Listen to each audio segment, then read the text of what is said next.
Admit ಮಾಡಿದಾರ್ರಿ. 1 ಗಂಟೆಗೆ admit ಮಾಡ್ಮೇಲೆ ದೊಡ್ಡ case ಇವ್ರು ಬಂದಾರ್ತಾರೆ ಡಾಕ್ಟರ್. ಆಮೇಲೆ ಒಂದ್ಸಲ ನೋಡು ಇಲ್ಲ ಹಿಂಗೆ ಹಿಡಿಯಂಗಿಲ್ಲ ಫಸ್ಟ್ ಅಂದಾರ. ಹಿಡಿಯಂಗಿಲ್ಲ ಅಂದ್ರೆ ಆಯ್ತು ಇನ್ನೊಂದ್ಸಲ ಹೇಳಿ ನಾವು ಬೇರೆ ಕಡೆ ಹೋಯ್ತದು. ಇನ್ನೊಂದ್ಸಲ ವಿಚಾರ ಮಾಡಿ ಏನಂತಾರೆ ಆಯ್ತು 7 ಗಂಟೆಗೆ ಡಾಕ್ಟ್ರು ಬರ್ತಾರೆ ಮತ್ತು ಸಿಸರ್ ಮಾಡ್ತಾರೆ ನಿಮ್ದು ಮತ್ತು ಅಡ್ಮಿಟ್ ಮಾಡ್ಕೋರಿ ಅಂತ ಅಂದಾರತ್ತ. ಆಮೇಲೆ 6 ಗಂಟೆಗೆ ನನಗೆ ಫೋನ್ ಹಚ್ಚಿದಾರ, ಇಲ್ಲ ಸಿಲ್ಯಾನ್ ಹಚ್ಚಿದಾರ ಮತ್ತು ಒಳಗೆ ಓದ್ತಿದ್ದಾರೆ ಅಂತ. ಸಿಲ್ಯಾನ್ ಹಚ್ಚಿದ್ಮೇಲೆ ನಮ್ಮ ಮಮ್ಮಿ ಬೆಡ್ ಮೇಲೆ ಹಿಂಗೆ ಹಾಕಿದಾರಂತ. ಆಗ ಸಿಲ್ಯಾನೆಲ್ಲ ಹಚ್ಚಿ ಮತ್ತು ಒಳಗೆ ಕರ್ಕೊಂಡಾರಂತ. ಒಳಗೆ ಕರ್ಕೊಂಡಾದ್ಮೇಲೆ ಬರೋಬ್ಬರಿ 8:20ಕ್ಕೆ ಡಿಲಿವರಿ ಆಗೈತಿ. 8:20 ಡಿಲಿವರಿ ಆದ್ಮೇಲೆ ಮಗುನ ಕೊಟ್ಟಿದ್ದಾರೆ. ಮಗುನ ಕೊಟ್ಟಾದ್ಮೇಲೆ ಅವರೆಲ್ಲ ಮಗುನ ಕೊಟ್ಟಾದ್ಮೇಲೆ ಅವ್ರ ಹಸ್ಬೆಂಡ್ ಕಡೆ ಬಂದಾರ ಡಾಕ್ಟರ್ಗಳು. ಏನೋ ಆಪ್ರೇಷನ್ ಮಾಡೋದೇನು ಬ್ಯಾಡ ಅಂತಂದು. ಇವರೆಲ್ಲ ಇಲ್ಲ ಇನ್ನೂ ಒಂದು ಗಂಡಾಗಲಿ ಬೇಡ ನಮ್ಗೆ ಆಪ್ರೇಷನ್ ಅಂತಂದು. ಸರಿ ಆಯ್ತು ಅಂತಂದು ಒಳಗೆ ಹೋಗಿದ್ದಾರೆ. ಒಳಗೆ ಆಪ್ರೇಷನ್ ಮಾಡಿದಾರಂತಂದು ಹೇಳಿ ಹೋಗಿದಾರಲ್ಲ. ಆಮೇಲೆ ಅವರು ಬಾಗ್ಲನ್ನ ಕ್ಲೋಸ್ ಮಾಡ್ಕೊಂಡಾರತ್ರಿ. ನರ್ಸ್ಗಳು ಬರ್ತಾರತ್ತ. ನಮ್ಮ ಮಮ್ಮಿ ಕಾಲು ಮುಗಿ ಕೇಳಕತ್ತಾಳತ್ತ, ಏನಾಗೈತಿ ಏನು ಹುಡುಗಿ ಒಂದೆಲ್ಲ ಹುಷಾರು ಅದಾರನಿಲ್ಲ. ಇಷ್ಟ ಮತ್ತು ಅದಕ್ಕೇನು ರಿಪ್ಲೈ ಇಲ್ಲ. ಆಮೇಲೆ 2 ಮಂದಿ ಹೊರಗೆ ಬಂದು ಮೆಡಿಕಲ್ದಾಗ ಎಂಥ ಟೂಬ್ಗಳು ತೊಗೊಂಡು ಹೋಗ್ತಾರತ್ತ. ಅವ್ರು ನಮ್ಮ ಮನೆಯ ಗಂಡಸರೆಲ್ಲ ನೋಡಿದಾರ ಟೂಬ್. ಆಮೇಲೆ ಟೂಬ್ಗಳು ತೊಗೊಂಡು ಹೋಗ್ತಾರ, ಪೂರ್ತಿ ಬಾಗ್ಲ ಕ್ಲೋಸ್ ಮಾಡ್ಕೊಂಡಾರ.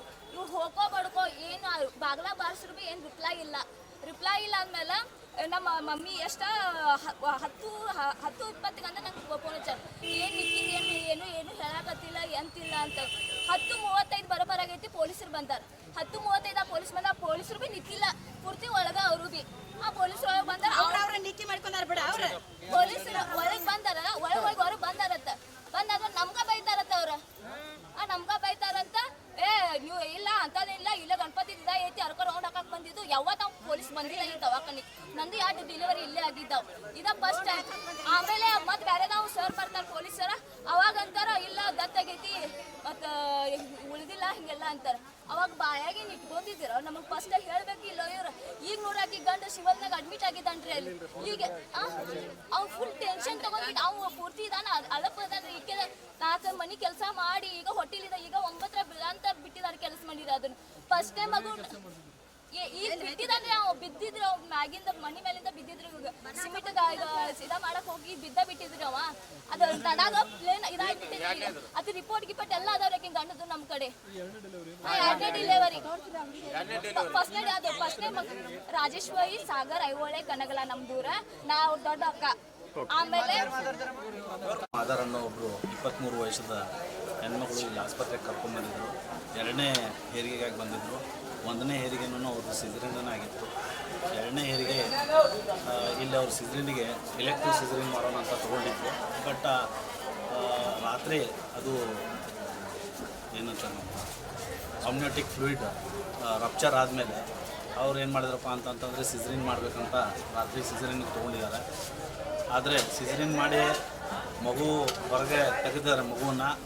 ಆಮೇಲೆ ಏನಾಗಿದೆ ಅಂತಂತಂದರೆ ಅಲ್ಲಿನ ಟೇಬಲ್ ಮೇಲೇ ಆ ತಾಯಿ ಹಸುನಿಗಿದ್ದಾರೆ.